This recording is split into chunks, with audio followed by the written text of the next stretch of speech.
Gold trusted gold buyers మీరు తాకట్టు పెట్టిన బంగారాన్ని విడిపించి ఈ రోజు ఉన్న మార్కెట్ ధరకు కొనబడును.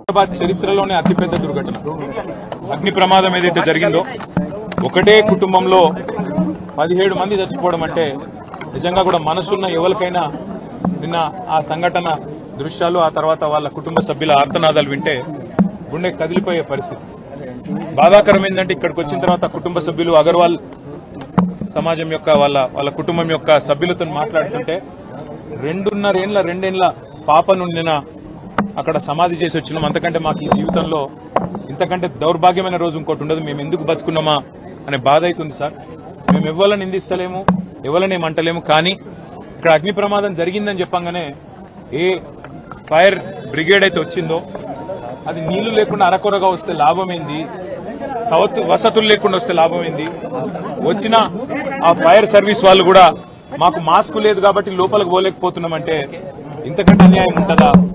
అట్లే వచ్చిన అంబులెన్స్ లో కూడా మాస్కులు పెట్టకపోతే, ఎందుకంటే ఎప్పుడైనా అగ్ని ప్రమాదంలో ఆ పొగతోని ఊపిరాడదు, ఆ ఊపిరాడకనే ఊపిరి పోతుంది, ప్రాణాలు పోతాయి. అట్లాంటప్పుడు ఆక్సిజన్ మాస్కులు లేకుండా, అట్లాంటప్పుడు వచ్చిన అంబులెన్స్ లో కనీస సౌకర్యాలు లేకుండా వస్తే ఎట్లా? ఆ సౌకర్యాలు ఆ ఫైర్ ఇంజన్ల అంబులెన్స్ లో ఉంటే కొన్ని ప్రాణాలు బతుకుతుండే, కొంతమంది అన్న మా వాళ్ళు బతుకుతుండే అనే బాధ.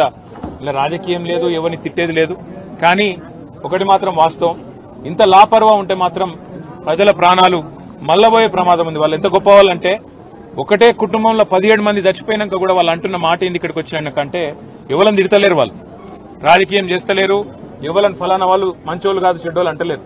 మాకు ఇక్కడుండే హిందువులు సాయం చేసిండ్రు, ఇక్కడుండే ముస్లింలు సాయం చేసిండ్రు, అందరు వచ్చిండ్రు, అందరు సహాయపడ్డారు, అందరు కాపాడిండ్రు. కానీ మాకు జరిగింది ఇంకొకరికి జరగద్దు. కనీసం ఇప్పుడన్నా ప్రభుత్వం మేల్కొనాలే, ఇప్పుడన్నా ముందుకొచ్చి ఈ రాష్ట్రంలో ఈ నగరంలో మళ్ళొక్క ప్రాణం ఫైర్ యాక్సిడెంట్ లో పోకుండా కాపాడండి సార్. మాకు అంతకంటే ఏమొద్దు. దయచేసి మీరు వచ్చిండ్రు సంతోషంగానే భవిష్యత్తును ఇట్లా కాకుండా చూసుకోండి అని ఒకటే ఒక్క మాట వాళ్ళు చెప్తున్నారు. నేను ప్రభుత్వాన్ని కూడా అడిగేది ఒకటే, మీరు దయచేసి రాజకీయాలు నడుస్తూనే ఉంటాయి, తిట్టుకునుడు, మనం అసెంబ్లీలో తూకిత్తా అంటే మైకిత్తా రోజు నడుస్తూనే ఉంటది. మేము దాని గురించి రాలే. కానీ ఇప్పుడన్నా ఎండాకాలం వచ్చిందంటే మున్సిపల్ మంత్రి గాని, మున్సిపల్ అధికారులు గాని, పోలీసు వాళ్ళు గాని, ఫైర్ ఇంజన్ వాళ్ళు గాని ఓ రివ్యూ పెట్టుకోవాలి, సమీక్ష చేయాలి, ఎక్కడ ప్రమాదం జరిగితే. ఎందుకంటే ఇది densely populated area. Old city అంటే ముఖ్యంగా చార్మినార్ అంటే ఎక్స్ట్రీమ్లీ డెన్స్లీ పాపులేటెడ్ ఏరియా. ఇక్కడ ఒక ఫైర్ ఇంజన్ రానికి పోనికి కూడా జాగుండదు, తెల్లారు లేస్తే అంత ట్రాఫిక్ ఉంటది ఇక్కడ. మరి ఇక్కడ ఏమన్నా అయితే ఎట్లా అనే ఒక ఆలోచన ముందు నుంచి ఉండాలి. ఇక్కడ ఫైర్ హైడ్రెంట్స్ పనిచేస్తున్నాయా లేవా, నీళ్లు ఏడికెళ్ళి తేవాలి, ఇంజన్ అంటే వచ్చింది, నీళ్లు ఏడికెళ్ళి తెచ్చుకోవాలి, లాస్ట్ మినిట్ లా ఆ సోయి ఉండాలి, అధికారులకు ట్రైనింగ్ ఉండాలి, ఎప్పటికప్పుడు మాక్ డ్రిల్స్ ఉండాలి. అవేవి లేవు, ఇది మంచిది కాదు.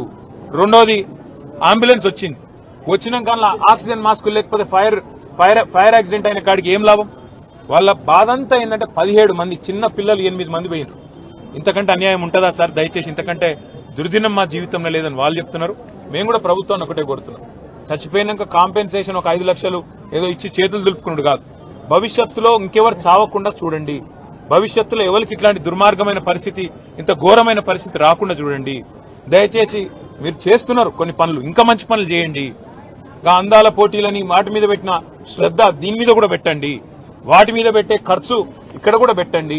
ఇక్కడనే కాదు, ఒక ఓల్డ్ సిటీ అనే కాదు, హైదరాబాద్ అనే కాదు, రాష్ట్రంలో ఏ మారుమూల పల్లె గాని పట్టణంలో గాని యాక్సిడెంట్ అయ్యింది అంటే వెంటనే ప్రాణాలు కాపాడుతందుకు కావాల్సిన సరుకు సరంజామా, మనుషులు, ట్రైనింగ్ ఇవన్నీ ఉండాలి. అవన్నీ ఉండకపోతే ఉత్తగానే వచ్చినాం పోయినామంటే కరెక్ట్ కాదు. ముఖ్యమంత్రి గారు కూడా వచ్చేది ఉండే, కనీసం వచ్చి చూస్తే, ఎందుకంటే ఆయననే హోంమంత్రి, ఇంకొకరు ఎవరు లేరు. మరి ఆయన కిందికే ఫైర్ డిపార్ట్మెంట్ వస్తుంది, ఆయన కిందికే హోంశాఖ వస్తుంది. ఆయన వస్తే అధికారులు కూడా అప్రమత్తంగా ఉంటారు, అధికారులు కూడా చేస్తారు. వాళ్ళు తనలాడేది వాళ్ళు తనలాడుతున్నారు, పోలీసు వాళ్ళు, మున్సిపల్ అధికారులు వాళ్ళు పాపం చేసే కాడికి చేస్తున్నారు. కానీ పైనున్నోళ్ళు పైసలు ఇవ్వాలి, ఒకప్పుడు మాక్ డ్రిల్స్ ఉండాలి. దయచేసి భవిష్యత్తులో ఎక్కడ కూడా మళ్ళీ ఇట్లాంటి ప్రమాదం జరిగేటట్టన్నా మనం ప్రయత్నం ఉండాలని కోరుతూ, మరి వాళ్ళకి ఇచ్చిన కాంపెన్సేషన్ కూడా కరెక్ట్ కాదు. 5 లక్షలు ఇచ్చిండ్రు, ఇక అదేదో సరిపోతుంది అన్నట్టు. కానీ ప్రాణ నష్టం జరిగింది, ఆ కుటుంబమే ఇవాళ అతలకుతలమైంది. ఖచ్చితంగా కనీసం ఒక 25 లక్షల నష్టపరిహారం ఇవ్వాలని చెప్పి రాష్ట్ర ప్రభుత్వాన్ని మేము కోరుతున్నాం. మళ్ళా భవిష్యత్తులో ఇట్లా ఎక్కడ కూడా ఎవరికి కూడా కావద్దు. సంబంధించి కూడా ప్రభుత్వం కొంత ఏదన్నా వాళ్ళకి మినహాయింపు ఇవ్వాలి. ఆ కుటుంబం కండగా నిలబడాలని కోరుతూ ఇలా మేము రాజకీయాలు మాట్లాడడానికో ఎవరన్నా తిట్టేందుకు మేము రాలేదు. కేవలం ఇది మళ్ళా జరగద్దు, ఇంకెవరికి జరగద్దు, ఈ కడుపు కోత ఇంకెవరికి మిగలొద్దు అని మాత్రమే ప్రభుత్వానికి మేము విజ్ఞప్తి చేస్తూ మీ అందరు కూడా हमारे जितने यहाँ भाई है बहुत इसमें आज यहाँ पे आने के बाद एक दर्दनाक एक मतलब दिल आज हमारा यहाँ पे आने के बाद, इनसे मिलने के बाद, हमारे भाइयों से मिलने के बाद, अग्रवाल फैमिली जो यहाँ पे 17 उनके घर वालों को खो लिए, वो उनको मिलने के बाद हमारे पास कोई शब्द भी नहीं है उनको कुछ कहने के लिए, क्योंकि इतना बड़ा सदमा शायद किसी को नहीं, आज तक किसी को नहीं पहुंचा हैदराबाद में।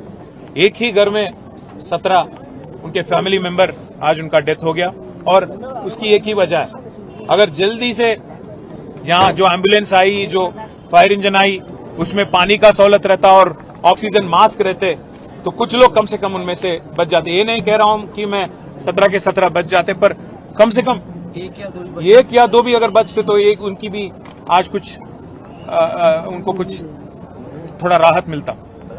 गवर्नमेंट से, सरकार से एक ही रिक्वेस्ट है, सीएम से भी एक ही रिक्वेस्ट है, आप खुद होम मिनिस्टर हो, आप आज जो यहाँ पे एक्सीडेंट हुआ, यहाँ पे जो दुर्घटना घटी, आप वो जान तो आप वापस नहीं ला सकते, उनको तो आप वापस नहीं ला सकते, पर कम से कम आगे ऐसा ना हो इस बारे में आप थोड़ा रिव्यू करो, पैसा दो और पूरी तरह से इक्विपमेंट दो। आपके जो एम्प्लॉइज हैं फायर में या म्युनिसिपल में या पुलिस में, उनको ढंग से ट्रेनिंग दो, मॉक ट्रेनिंग करो, मॉक ड्रिल करो, क्या कि ताकि ऐसे आगे जाके कहीं और हैदराबाद में या तेलंगाना में कहीं और ऐसी दुर्घटना ना घटे। और सीएम से मैं एक और चीज भी कहना चाहता हूं, आप जो ब्रांड प्रमोशन के लिए कर रहे, चार मीनार के पास मिस यूनिवर्स को, मिस वर्ल्ड को बहुत लोगों को लाया, पर यहाँ के लोगों की भी जान की भी आप परवाह आपको रहना चाहिए। आप कम से कम एक बार आके जाते कल, तो आज कुछ यहाँ पे स्टेप अप करते, ऑफिसर भी थोड़ा एफर्ट स्टेप अप करते, जल्द से जल्द यहाँ पे बाकी जहाँ अनसेफ एरियाज हैं उनकी भी रिव्यू होती, शायद एक बार आप आ जाएं तो अच्छा होगा। ये भी मैं चीफ मिनिस्टर से, होम मिनिस्टर से कहना चाहूंगा। और आखिरी में मैं इतना ही डिमांड करूंगा कि जो कल एक्सग्रेशिया अनाउंस किया गया 5 लाख, वो काफी नहीं है। यहाँ पे काफी सारा प्रॉपर्टी नुकसान भी हो गया और यहाँ पे 120 साल से जो एक फैमिली थी उनका पूरा आज घर उजाड़, घर रोड पे आ गया। तो इसलिए मैं रिक्वेस्ट करना चाहता हूँ गवर्नमेंट से, हुकूमत से, कि आप 5 नहीं 25 लाख ऐलान करिए, कम से कम उनको फिर अपना धंधा फिर से शुरू करने के लिए और उनका घर फिर से बसाने के लिए थोड़ा मदद मिल जाती। और उनके लिए हमदर्दी जो आप आज जता रहे हैं, हम लोग सब लोग आके यहाँ बता रहे हैं, उनके तरफ से आज घर वालों से बात करने के बाद उन्होंने एक चीज कहा कि साहब हमारा तो घर पूरा का पूरा उजड़ गया, पर कम से कम ऐसा किसी और के साथ नहीं होना, उसके लिए आप कुछ करो। मैं उनका आज दुख में शामिल हूं और जितने भी जाने गई, जितने भी कल एक्सीडेंट में मृत्यु हुई, उन सबके लिए हम प्रार्थना करेंगे और गवर्नमेंट से भी हम आगे जाके पर्सनली भी रिक्वेस्ट करेंगे। और నిజంగా ప్రస్తుతం ఉన్నటువంటి సమాజం దేనికి ప్రయారిటీ ఇస్తుంది? ఆర్థిక సంబంధాల చుట్టూ మాత్రమే తిరుగుతోంది. మళ్ళీ ఎన్నికలంగానే చాలా విరక్తి కలుగుతుంది. మంచి అనిపిస్తుంది కదా, లేడీస్ కూడా ఛాలెంజింగ్ జాబ్స్ చేసినప్పుడు చాలా బాగుంటది. ట్రాఫిక్ అసిస్టెంట్స్ గా నియమించిన ట్రాన్స్జెండర్స్ అందరితో సాల్యూట్ చేయించుకుంటున్నారు. ఫుడ్ డెలివరీ ఇవ్వటానికి వెళ్ళినటువంటి డెలివరీ బాయ్ అనిల్ పై కళ్ళ ముందు పెళ్ళండి